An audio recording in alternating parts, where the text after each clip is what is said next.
And if these cute kitties win the election, they'll serve as mayors for the next 4 years.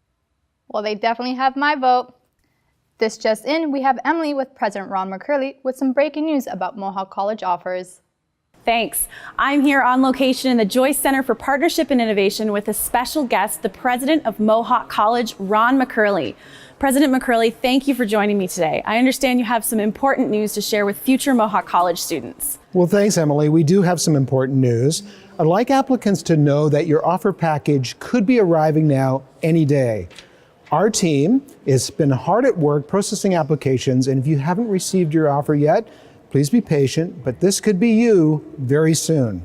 There's definitely excitement in the air. What can future students expect next? Well, if you have an offer, you can accept it by logging into ontariocollege.ca and selecting Mohawk College.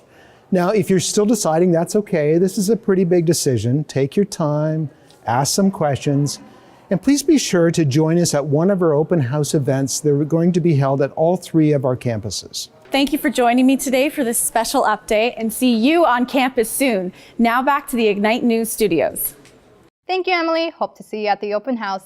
I'm Saba Iqbal. And I'm Sarah Jessica. Have a great day, guys. Join us at our open house events. Fennel Campus, Saturday, March 30th, 10 a.m. to 1 p.m. Institute for Applied Health Sciences at McMaster, Tuesday, April 2nd, 5 to 8 p.m.